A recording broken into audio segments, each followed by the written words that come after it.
ಎಲ್ರಿಗೂ ನಮಸ್ಕಾರ. ಆಚಾರ್ ಮನೆ ಕಿಚನ್ಗೆ ಸ್ವಾಗತ. ಇವತ್ತಿನ ವಿಡಿಯೋದಲ್ಲಿ ಗಣೇಶ ಚತುರ್ಥಿ ಸ್ಪೆಷಲ್ ಗಣೇಶನಿಗೆ ತುಂಬ ಇಷ್ಟವಾದಂತಹ ಮೋದಕ ಮಾಡೋದನ್ನು ತೋರಿಸ್ಕೊಡ್ತಾ ಇದ್ದೇನೆ.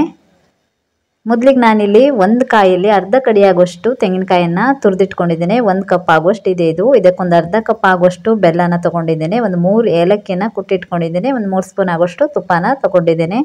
ಗ್ಯಾಸ್ ಮೇಲೆ ಒಂದು ಕಡಾಯಿ ಇಟ್ಕೊಂಡು 1 ಸ್ಪೂನ್ ಆಗುವಷ್ಟು ತುಪ್ಪನ ಸೇರಿಸ್ಕೊಂಡು ಅದಕ್ಕೊಂದು 2 ಸ್ಪೂನ್ ಆಗುವಷ್ಟು ಬಿಳಿ ಎಳ್ಳನ್ನು ಸೇರಿಸ್ಕೊಂಡು ಸಣ್ಣ ಉರಿಯಲ್ಲಿ ಇದನ್ನು ಹುರ್ಕೋಬೇಕು. ಎಳ್ಳು ಸ್ವಲ್ಪ ಕೆಂಪಾಗೋ ತನಕ ಹುರ್ಕೊಳ್ಳಿ. ಗ್ಯಾಸನ್ನು ಸಣ್ಣ ಉರಿಯಲ್ಲಿ ಇಟ್ಕೊಳ್ಳಿ.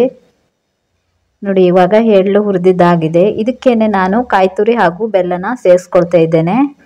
ಬೆಲ್ಲನ ಸ್ವಲ್ಪ ಕರಗಿಸ್ಬಿಟ್ಟು ಆಮೇಲೆ ಕಾಯಿ ತುರಿನ ಕೂಡ ಸೇರಿಸ್ಕೋಬಹುದು. ನಾನಿಲ್ಲಿ ಒಟ್ಟಿಗೆ ಸೇರಿಸ್ಕೊಳ್ತಾ ಇದ್ದೇನೆ. ಗ್ಯಾಸನ್ನು ಸಣ್ಣ ಉರಿಯಲ್ಲಿ ಇಟ್ಕೊಂಡ್ಬಿಟ್ಟು ಇದನ್ನು ಚೆನ್ನಾಗಿ ಹುರ್ಕೋಬೇಕು.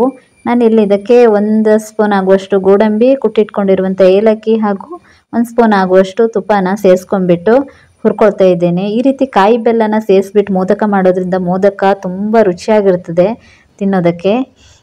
ನೋಡಿ, ಈ ಬೆಲ್ಲ ಎಲ್ಲ ನೀರು ಬಿಟ್ಕೊಂಡಿತ್ತು. ಇವಾಗ ಹುರಿತಾ ನೋಡಿ ಈ ಬೆಲ್ಲದ ನೀರೆಲ್ಲ ಡ್ರೈ ಆಗಿದೆ. ಈ ರೀತಿ ಚೆನ್ನಾಗಿ ಡ್ರೈ ಆಗಬೇಕು.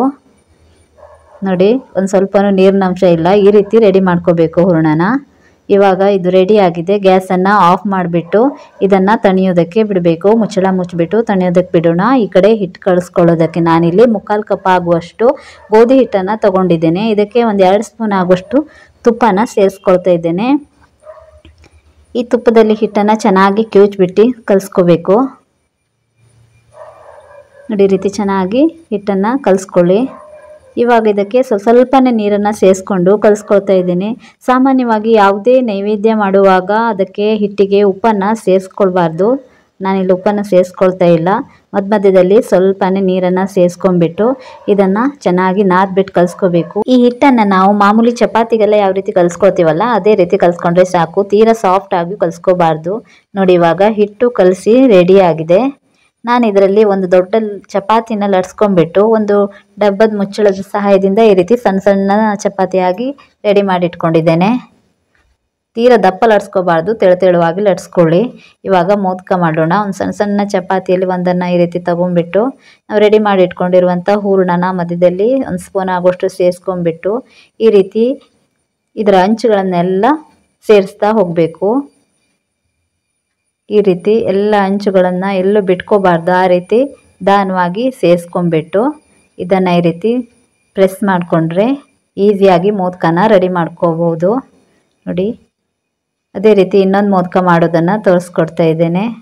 ನಿಮ್ಮ ಹತ್ರ ಮೋದಕದ ಮೋಲ್ಡ್ ಇದ್ದರೆ ಅದರಿಂದನೂ ಸಹ ಮಾಡ್ಕೋಬೋದು. ನಾನಿಲ್ಲಿ ಕೈಯಿಂದ ಮಾಡೋದನ್ನು ತೋರಿಸ್ಕೊಳ್ತಾ ಇದ್ದೇನೆ. ಈ ಮೋದಕಕ್ಕೆ ಹೂರಣನ ತುಂಬ ಜಾಸ್ತಿ ತುಂಬ್ಕೋಬಾರ್ದು. ಎಷ್ಟು ಬೇಕೋ ಅಷ್ಟೇ ತುಂಬ್ಕೋಬೇಕು. ಮತ್ತು ಚೆನ್ನಾಗಿ ಸೀಲ್ ಮಾಡ್ಕೋಬೇಕು. ಇಲ್ಲ ಅಂತಂದರೆ ಎಣ್ಣೆಲಿ ಅಥವಾ ತುಪ್ಪದಲ್ಲಿ ಬಿಟ್ಟಾವಾಗ ಮಸಾಲೆ ಎಲ್ಲ ಹೊರಗಡೆ ಬರ್ತದೆ. ಹಾಗಾಗಿ ನೋಡಿ ಎಷ್ಟು ಈಸಿಯಾಗಿ ಮೋದಕನ ಮಾಡ್ಕೋಬೋದು ಅಂತ. ಅದೇ ರೀತಿ ನಾನು ಉಳಿದೆಲ್ಲ ಮೋದಕನೂ ಕೂಡ ರೆಡಿ ಮಾಡಿ ಇಟ್ಕೊಂಡಿದ್ದೇನೆ.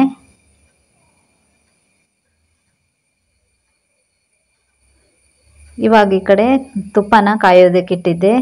ತುಪ್ಪ ಕೂಡ ಕಾದಿದೆ. ತುಪ್ಪನ ತೀರಾ ಕಾಯಿಸ್ಕೋಬಾರ್ದು, ಮೀಡಿಯಮ್ ಆಗಿ ಬಿಸಿ ಆದರೆ ಸಾಕು. ಇವಾಗ ರೆಡಿ ಮಾಡಿ ಇಟ್ಕೊಂಡಿರುವಂಥ ಮೋದಕನ ತುಪ್ಪದಲ್ಲಿ ಒಂದೊಂದಾಗಿ ಬಿಟ್ಕೊಳ್ತಾ ಇದ್ದೇನೆ. ಬಿಟ್ಟ ತಕ್ಷಣ ಸೌಟ್ ಹಾಕಬಾರ್ದು. ಸ್ವಲ್ಪ ಒಂದು 2 ನಿಮಿಷ ಆದಮೇಲೆ ಈ ರೀತಿ ಟರ್ನ್ ಮಾಡ್ಕೊಳ್ತಾ ಬೇಯಿಸ್ಕೋಬೇಕು. ಗ್ಯಾಸನ್ನು ಮಧ್ಯಮ ಉರಿಯಲ್ಲಿ ಇಟ್ಕೊಂಡ್ಬಿಟ್ಟು ಚೆನ್ನಾಗಿ ಬೇಯಿಸ್ಕೋಬೇಕು. ಈ ರೀತಿ ಮೋದಕ ಮಾಡಿಬಿಟ್ಟು ತುಂಬ ದಿನ ಇಟ್ಟರೂ ಕೂಡ ಗರ್ಗರಿಯಾಗಿ ಇರ್ತದೆ. ಅದೇ ರೀತಿ ತಿನ್ನೋದಕ್ಕೂ ಕೂಡ ತುಂಬ ರುಚಿಯಾಗಿರ್ತದೆ. ನೋಡಿ, ನಿಧಾನವಾಗಿ ಕಲರ್ ಚೇಂಜ್ ಆಗ್ತಾ ಬರ್ತಾ ಉಂಟು. ಈ ರೀತಿ ಟರ್ನ್ ಮಾಡ್ಕೊಳ್ತಾ ಹೊಂಬಣ್ಣ ಬರೋ ತನಕ ಇದನ್ನು ಫ್ರೈ ಮಾಡ್ಕೊಂಡು ತೆಗೆದಿಟ್ಕೋಬೇಕು. ಈ ಗಣೇಶನಿಗೆ ಮಾಡ್ತಕ್ಕಂತಹ ಪ್ರಸಾದ ನೈವೇದ್ಯಗಳಲ್ಲಿ ಈ ಕಾಯಿ ಬೆಲ್ಲ ಸೇರಿಸಿ ಮಾಡ್ತಕ್ಕಂತಹ ಈ ಮೋದಕ ನೈವೇದ್ಯ ತುಂಬ ಶ್ರೇಷ್ಠವಾದಂತಹ ನೈವೇದ್ಯ ಅಂತ ಕೂಡ ಹೇಳ್ತಾರೆ. ಹಾಗಾಗಿ ಈ ಗಣೇಶ ಚತುರ್ಥಿಗೆ ನೀವು ತಪ್ಪದೇ ಈ ಮೋದಕ ರೆಸಿಪಿಯನ್ನು ಟ್ರೈ ಮಾಡಿ. ನೋಡಿ ಎಷ್ಟು ಚೆನ್ನಾಗಿ ಬಂದಿದೆ ಅಂತ. ತೆಗೆದಿಟ್ಕೊಳ್ಳೋಣ. ಅದೇ ರೀತಿ ಇನ್ನೊಂದು ಬ್ಯಾಚನ್ನು ಕೂಡ ಬಿಟ್ಕೊಳ್ತಾ ಇದ್ದೇನೆ. ಅದನ್ನು ಕೂಡ ಮಧ್ಯಮ ಉರಿಯಲ್ಲಿ ಚೆನ್ನಾಗಿ 2 ಕಡೆನೂ ಫ್ರೈ ಮಾಡ್ಕೊಂಡ್ಬಿಟ್ಟು ತೆಗೆದಿಟ್ಕೊಳ್ಳೋಣ. ನೋಡಿದ್ರಲ್ಲ ಎಷ್ಟು ಈಸಿಯಾಗಿ ಮೋದಕನ ಮಾಡ್ಕೋಬೋದು ಅಂತ. ನಾನು ತೆಗೆದಿಟ್ಕೊಂಡಂಥ ಮೆಜರ್ಮೆಂಟಲ್ಲೇ ಇಷ್ಟು ಮೋದಕನ ರೆಡಿ ಆಯಿತು ನೋಡಿ. ಈ ಗಣೇಶ ಚತುರ್ಥಿಗೆ ತಪ್ಪದೇ ಎಲ್ಲರೂ ನಿಮ್ಮ ಮನೆಯಲ್ಲಿ ಮೋದಕನ ಮಾಡ್ಕೊಳ್ಳಿ. ಅದೇ ರೀತಿ ದೇವರಿಗೆ ನೈವೇದ್ಯನೂ ಮಾಡಿಬಿಟ್ಟು ದೇವರ ಆಶೀರ್ವಾದ ಪಡ್ಕೊಳ್ಳಿ ಅಂತ ಹೇಳ್ತಾ ಮತ್ತೊಮ್ಮೆ ಈ ವಿಡಿಯೋ ನೋಡಿದ ಎಲ್ರಿಗೂ ಕೂಡ ಗಣೇಶ ಚತುರ್ಥಿಯ ಶುಭಾಶಯಗಳನ್ನು ಹೇಳೋದಕ್ಕೆ ಇಷ್ಟಪಡ್ತೇನೆ. ಅದೇ ರೀತಿ ವಿಡಿಯೋ ಇಷ್ಟ ಆದರೆ ವಿಡಿಯೋಗೊಂದು ಲೈಕ್ ಮಾಡಿ ಹಾಗೂ ನಮ್ಮ ಚಾನಲನ್ನು ಸಬ್ಸ್ಕ್ರೈಬ್ ಮಾಡೋದನ್ನು ಮರಿಬೇಡಿ. ಮತ್ತೊಂದು ವಿಡಿಯೋದಲ್ಲಿ ಮತ್ತೆ ಸಿಗೋಣ. Thank you for watching.